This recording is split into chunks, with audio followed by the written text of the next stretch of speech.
आने वाले दिनों में अगर आप कहीं नेशनल कॉन्फ्रेंस के लीडर फारूक अब्दुल्ला को ये कहते सुने कि दफ़ा 370 बहाल होना चाहिए और जम्मू कश्मीर की जो मखसूस आइनी हैसियत थी 5 अगस्त 2019 से पहले वो बहाल होनी चाहिए, तो नाराज़ होकर कहीं नज़दीकी थाने या कोर्ट या कचहरी में मत चले जाना, क्योंकि ये बगावत नहीं है, ये सेडिशन नहीं है, ये हुकूमत के ख़िलाफ़ या मुल्क के ख़िलाफ़ बगावत नहीं है।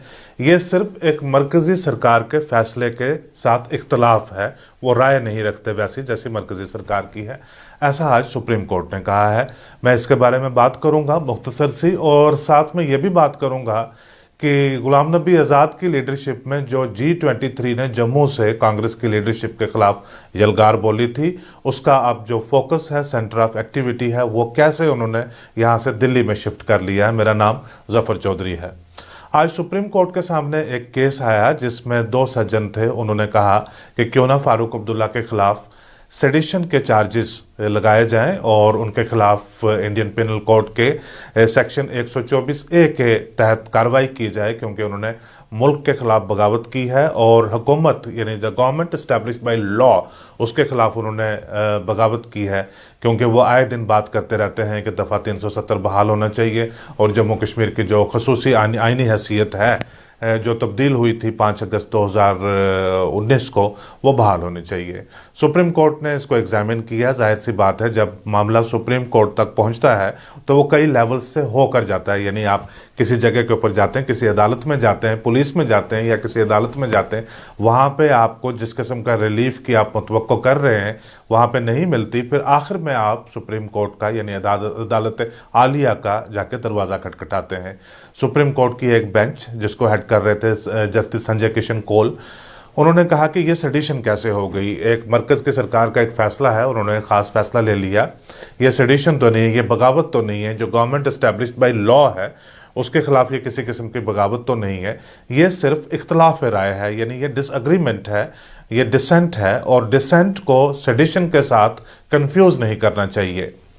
बात भी सही है। तो उन्होंने ये कहा कि ये जो जिसको आप बतौर पब्लिक इंटरेस्ट लिटिगेशन हमारे पास लेकर आए हैं, इसको पब्लिक इंटरेस्ट लिटिगेशन नहीं कहा जा सकता, इसको बल्कि पब्लिसिटी इंटरेस्ट लिटिगेशन कहा जाना चाहिए, क्योंकि आप अखबारों की सुर्खियां बटोरने के लिए कोई भी बड़ा पॉलिटिकल लीडर हो या कोई हो, उसके खिलाफ आप एक स्टेटमेंट लेकर आ जाते हैं कि भाई इनके ऊपर एक कानूनी कार्रवाई हो जानी चाहिए। ये जो दो सज्जन थे जो पिटीशन लेकर गए हुए थे सुप्रीम कोर्ट में, इनके ऊपर सिर्फ इतनी ही बात करके कोर्ट ने इनको नहीं छोड़ा, इनके ऊपर जुर्माना भी आयद किया। इन्होंने कहा कि लॉयर्स वेलफेयर फंड में आप जाकर 50,000 रुपया जमा करवाइएगा, क्योंकि आपने अदालत का वक्त ज़ाया किया है। सेडिशन होता क्या है दरअसल, यानी जो केसेस अगर हम सेडिशन के देखें, हर आए दिन टेलीविज़न के ऊपर डिबेट हो रही है, अखबारात में पढ़ा जा रहा है, केसेस के नंबरात जो हैं वो बढ़ रहे हैं। रिसेंट आपने देखा पिछले 2 महीने के अंदर सेडिशन के इर्द गिर्द बहुत ज़्यादा डिस्कशन है, क्योंकि नए केसेस आ रहे हैं। 2021 के जो 2 महीने गुजरे हैं, इनके आदाद-ओ-शुमार का पता नहीं है। 2020 का भी हमारे पास कोई सर्टिफाइड डाटा नहीं है, लेकिन 2019 का जो नेशनल क्राइम रिकॉर्ड ब्यूरो का आखिरी डाटा जो पब्लिक डोमेन में इस वक्त अवेलेबल है, उसके मुताबिक यह है कि 2019 में लगभग 94 केस सेडिशन के दर्ज हुए मुल्क के मुख्तलिफ हिस्सों में। और ये जब से इसको रिपोर्ट किया जाना शुरू किया है, यानी 2014 में पहले सेडिशन को नेशनल क्राइम रिकॉर्ड ब्यूरो में इसको रिपोर्ट नहीं किया जाता था। ये जो मिसलेनियस क्राइम होता है उसकी कैटेगरी में इसको डाल दिया जाता था। जब से इसको सेपरेटली सेडिशन को रिपोर्ट किया जाना शुरू किया, किताब में दर्ज किया जाना शुरू किया है, तब से उस साल कोई 30 या 40 के दरमियान केसेस थे 2014 में, और 2019 में 95 या 96 केसेस आ गए। 2016 के बाद जो केसेस रजिस्टर हुए हैं उनमें 160% की बढ़ोतरी हुई है। सेडिशन के साथ ही मिलता हुआ एक कानून है जो थोड़ा ज़्यादा स्ट्रिंजेंट है, और सेडिशन का भी उसका हिस्सा भी देखा जाता है, UAPA यानी अनलॉफुल एक्टिविटीज़ प्रिवेंशन एक्ट। जिसमें यूएपीए को वैसे मोदी गवर्नमेंट के सर मढ़ा जाता है कि ये इन्होंने लाया इतना स्ट्रिंजेंट लॉ, क्योंकि इसमें 180 दिन तक पुलिस किसी को हिरासत में रख सकती है और बेल डिनाई की जा सकती है। और ये जो ह्यूमन राइट्स का जो सफ़ेयर है उसमें ये माना जाता है कि इसमें जो इंसानी हकूक़ हैं उनकी काफ़ी हद तक पामाली हो सकती है, कि जो नॉर्मल प्रोसेस है जुडिशल रिलीफ का वो आपको इमीडिएटली अवेलेबल नहीं होता। लेकिन ये कानून लाया गया था 1967 में।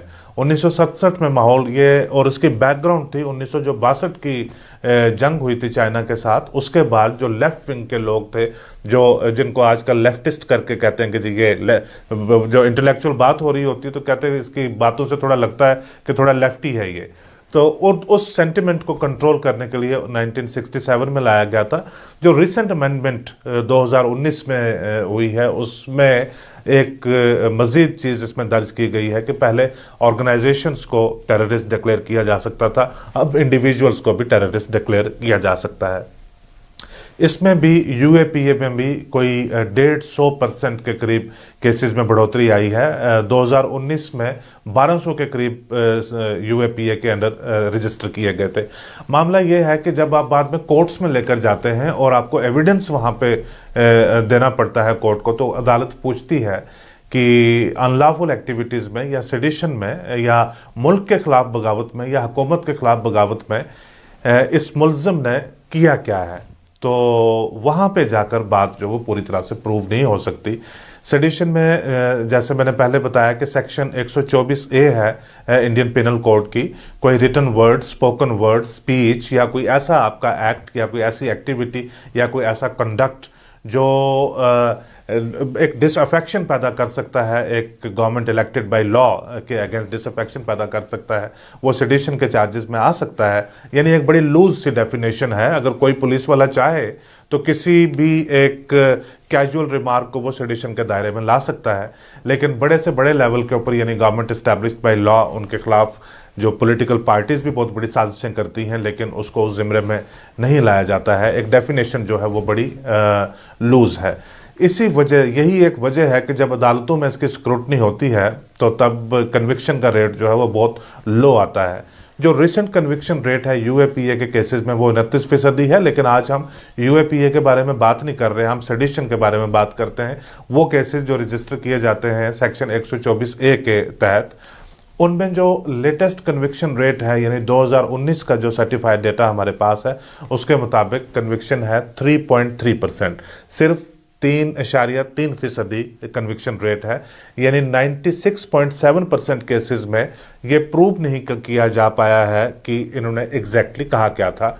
मुख्तलिफ इंटरप्रिटेशन जो लीगल एक्सपर्ट्स हैं वो इसके बारे में बताते हैं कि जब तक कोई ऐसी पुख्ता स्टेटमेंट या ऐसी मूवमेंट, ऐसी ऑर्गेनाइजेशन या एक कोई ऐसा बड़ा एक्शन जो है वो ना हो जिसमें इंसाइटमेंट इस हद तक हो कि जिसका as a consequence of which violence हुआ हो या कुछ बड़ा एक्शन हुआ हो, प्रॉपर्टी डैमेज हुई हो या किसी किस्म का नुकसान हुआ हो, तब तक उसको सेडिशन के ज़िम्रे में नहीं लाना चाहिए। लेकिन बहुत सारे केसेस ऐसे भी हैं कि जो ऑफिशियल डम होती है वहाँ पे उनको लगता है कि जो सियासी माहौल मुल्क का इस वक्त है, ये कोई अगर यहाँ पे बोल रहे हैं हम केसेस इस किस्म के अगर हम आयद कर देते हैं तो हो सकता है शायद हमारे हायर अप से हमें अप्रिसिएशन मिले, लेकिन दरअसल ऐसा होता नहीं है। जब तक ये बातें ऊपर तक जाती हैं वहाँ पे बहुत सारे केसेस ऐसे देखे गए हैं कि वहाँ पे रेप्रिमांड भी आता है। अब जब हम सेडिशन की बात करते हैं तो इमेजिनेशन क्या होती है कि सबसे ज़्यादा केसेस सेडिशन के कहाँ से आ रहे होंगे? जम्मू कश्मीर से? नहीं, जम्मू कश्मीर की तादाद जो है सेडिशन के ओवरऑल केसेस में इतनी नहीं है जितनी झारखंड की है और असम की है। झारखंड और असम की कुल मिला के 60% से ज़्यादा केसेस सेडिशन के वहाँ से आ रहे हैं।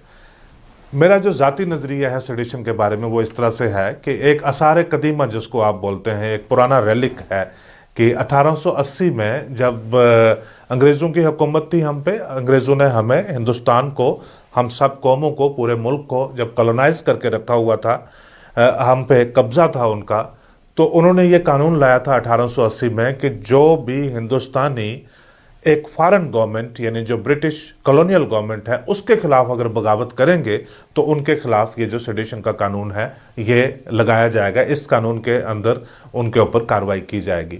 लेकिन आज के वक्त में जो एक डेमोक्रेटिक सिस्टम है, हिंदुस्तान भी हमारा, हम भी हिंदुस्तान के, सरकार भी हमारी, तो फिर बगावत का जो सवाल है वो कहाँ से पैदा होता है?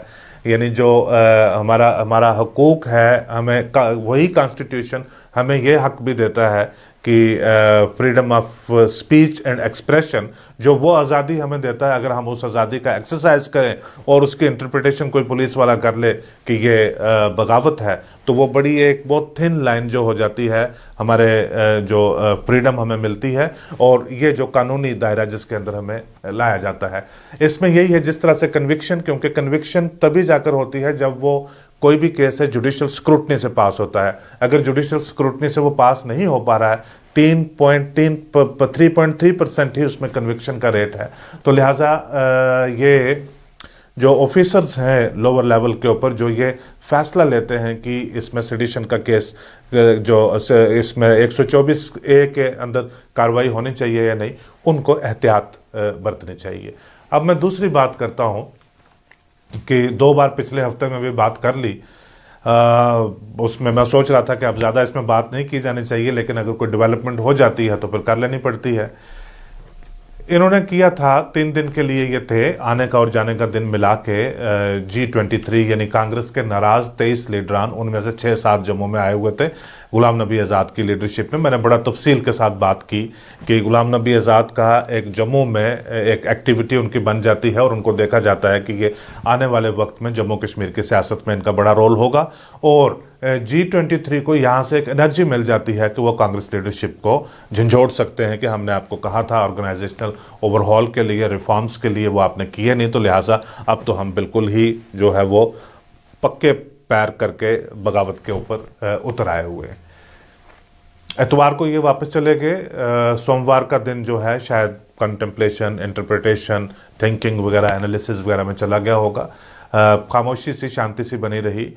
उसके बाद मंगलवार को कांग्रेस के जो रियासती सदर हैं वो दिल्ली चले गए, उनकी जाके राहुल गांधी से मुलाकात हुई, और जो रजनी पाटिल जो all India general secretary incharge Jammu and Kashmir affairs हैं, उनके साथ मुलाकात करके उन्होंने जो हालात हैं उनके बारे में अपडेट किया। यहाँ पे कांग्रेस के 2 गुटों ने छोटे छोटे प्रोटेस्ट किए, एक ने आज़ाद के ख़िलाफ़, एक ने आज़ाद के फेवर में बात चलेगी। आज क्या हुआ है दिल्ली में? बहुत बड़ा तामझाम, और जम्मू कश्मीर कांग्रेस के साथ जुड़े हुए या कांग्रेस के मेंबरान डिफरेंट लेवल के ऊपर, उनके को लगभग 200 से 300 की तादाद में वो आज दिल्ली में हैं, और G23 लीडर्स उनके साथ हैं। दिल्ली में एक गुलाम नबी आज़ाद के घर में एक इनकी नशिस्त हुई, वहाँ पे बैठक हुई। उसके बाद एक किसी पब्लिक जगह के ऊपर यानी किसी मीटिंग हॉल वगैरह में, वहाँ पे इनकी दिन भर मुलाकातें होती रहीं। 200 से 300 के करीब इम्पॉर्टेंट जो कांग्रेस के लीडर्स हैं, इम्पॉर्टेंट कांग्रेस के वर्कर्स हैं पूरे जम्मू कश्मीर के, वो दिल्ली में हैं।